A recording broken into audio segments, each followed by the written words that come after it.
Vince also admitted it to Larry King when he was on Larry King, because Larry King brought it up. Is it true that Hulk Hogan's the one that ratted Jesse Ventura when he tried to unionize wrestling? And Vince said, yeah. I hope you guys can at least have a conversation one day.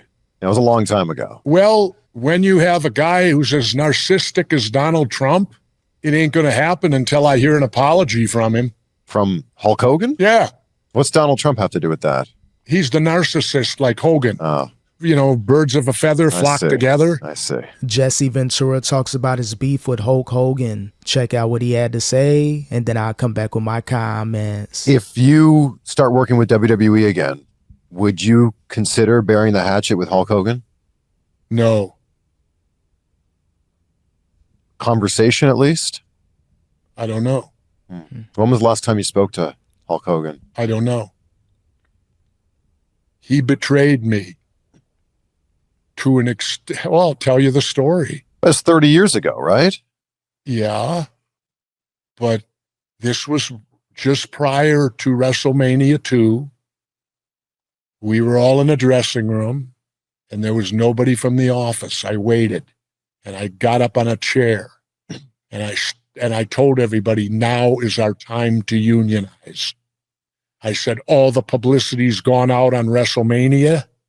I said, if we refuse to wrestle unless union negotiators are brought in, it's federal law. They have to be brought in. It's the law. And I said, and then if we can get the Charlotte guys to join us, we can freeze them, freeze Vince, and force them to do collective bargaining, and we can finally get a union. And I gave my impassioned speech. The next day I go home, my phone rings. It's Vince. What the union, da-da-da. I said, Vince, I fought him. I said, Vince, I'm not talking about just fighting you and that. I said, right now, this was 1980s. I said, right now, I pay $5,000 a year for health care for my family. If we had a union, I might only have to pay $1,250. Yeah, having a union, taking that stand, that was honorable by Jesse, but it looks like Hulk Hogan, Vince, they felt a certain way about that. So maybe he feels as though Hogan was kind of running to Vince with this information, and he was trying to do something honorable, not just for his time period, but for the wrestling that we're seeing now in this era. So he was a trailblazer, didn't work out unfortunately at that time, but at least he was able to find his way after wrestling. You know, because there's strength in numbers. Sure. I said, what about all the guys I've seen that give 30 years to this business, and in the end, they ain't got a pot to piss in or a window to throw it out of? Damn. If we had a union, maybe they could retire with $500 a month. Something. Yeah. I said, why? And you know what did it for me? I was in Las Vegas, and I got on an elevator. And you know who got on the elevator with me? Who? A great big offensive guard from the Oakland Raiders by the name of Gene Upshaw. Do you know who Gene Upshaw was? Yeah. Head of the NFL Players Association. I got on that elevator, and Gene Upshaw, I said, hi, Gene. Hey, Jesse, nice to meet you. Gene's big black finger went up in the air, and he goes, you boys need a union. And I said, I know. Gene Upshaw sparked me and said, you boys need a union. Again, having a union is key, especially when you're dealing with a huge corporation like wrestling. Think about it. Those wrestlers that retired during that time, the 70s, 80s, and probably the 90s, they got nothing to show for it. They're injured, possibly, not alive at the moment. You just never know. But what Jesse was doing was something early on that if the WWE had, maybe it's in better standing and would have got to the heights that it got in the 2000s much earlier, because you'll have more people on board knowing that healthcare, the coverage, everything surrounding what a business should have, they weren't getting back in those days. So shout out to Jesse for making that attempt in the 80s. I said, I know we do. So I stood up. I gave my impassioned thing to unionize. Vince called me on the carpet the next day. I didn't care. I was going to do Predator.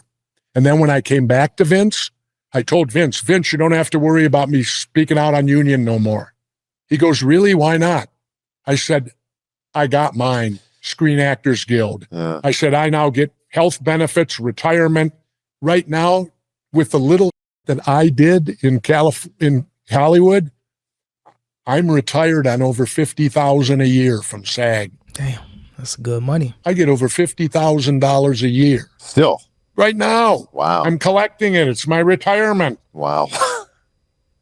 And so when I came back to Vince, I said, you don't need to worry about me. If these dummies don't want to protect themselves, screw them.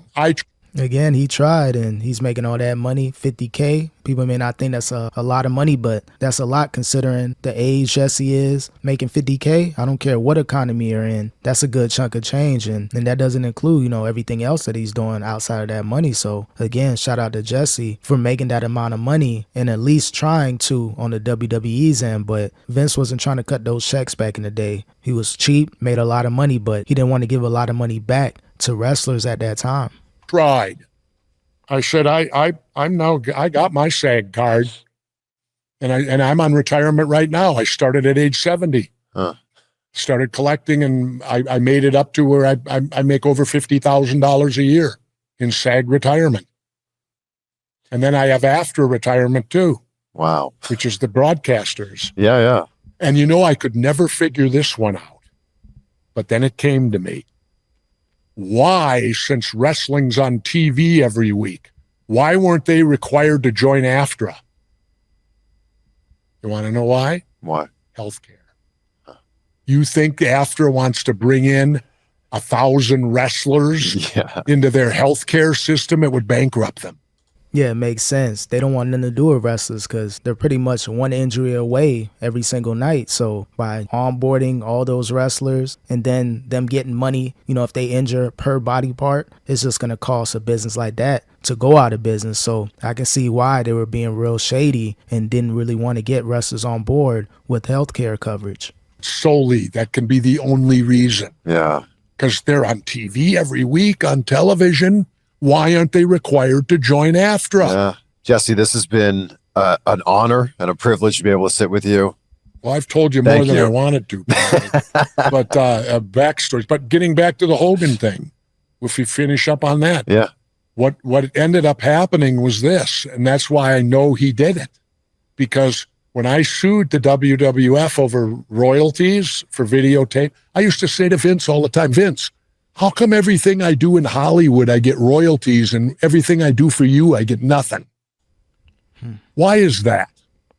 Why are you different than Hollywood? Well, I said, could it be a union? Could that be the difference? So with, you know, so getting back to what had happened was when I sued the WWF, we had to take Vince's deposition. So me and my lawyer flew to Connecticut. Now, I can't say nothing because you sit in a deposition. I got to stay silent. But I told my attorney the whole story. I said, if you can find out who ratted me, who was the rat? Who was the, as we called him, what were they called in the old days? The stooge. Yeah, office stooge. That's what it was called in the old traditional days of territories, the office stooge. Who is the office stooge that stooged me to the office? Yeah. So we sat down deposing Vince, and it got halfway through, and the lawyer can ask anything. Yeah. And my attorney says to Vince, Mr. McMahon, he said, has there ever been a union in wrestling? And Vince goes, no. Has anyone ever tried to form one? And Vince paused a moment. He said, yeah. He said, I think Jesse Ventura spouted his mouth off about it one time, years ago. My attorney said, really? He said, how did you know did you hear Mr. Ventura? You know, talk about unionizing? Yeah. And Vince said, no. My attorney said, well, then how did you know? With no hesitation. Vince answered, Hulk Hogan told me. Now, he's under sworn deposition here. He's under sworn deposition to tell the truth. Yeah. There was no hesitation. Hulk Hogan told me. Damn, so Hulk Hogan snitched, so he pretty much ruined Jesse's plan to get a union by him trying to gather all the troops in wrestling, letting people know, like, we need to do this. Looks like Hulk Hogan was the rat, was the snake that went back to Vince and been like, look, Jesse's trying to, you know, put together a union, so be ready for anything. I'm assuming that's how their conversation went, just paraphrasing, allegedly. So it looks like Hogan put Vince up on game like, hey, be on the lookout. Jesse's talking about making a union and boycotting, not doing wrestling matches. I'm assuming that's how it went. And by Vince being who Vince is, he was pretty much, ready for this and being able to shut it down at that time. So I see why Jesse has a beef with Hulk Hogan, even though this interview was well before the passing of Hulk. I'm sure he feels a certain way about Hulk, and they're not going to have a chance to end that beef, but it's understandable. And then Vince also admitted it to Larry King when he was on Larry King, because Larry King brought it up. Is it true that Hulk Hogan's the one that ratted Jesse Ventura when he tried to unionize wrestling? And Vince said, yeah. I hope you guys can at least have a conversation one day. That was a long time ago. Well, when you have a guy who's as narcissistic as Donald Trump, it ain't going to happen until I hear an apology from him. From Hulk Hogan? Yeah. What's Donald Trump have to do with that? He's the narcissist like Hogan. Oh. Birds of a feather flock together. I see. Yeah. Well, I heard he was at the Republican convention. Yeah. I already heard about that. Right. Hogan was there. Yeah. Yeah. They had a right. If somebody wrote here, they'd have done better with Doink the Clown. Who knows?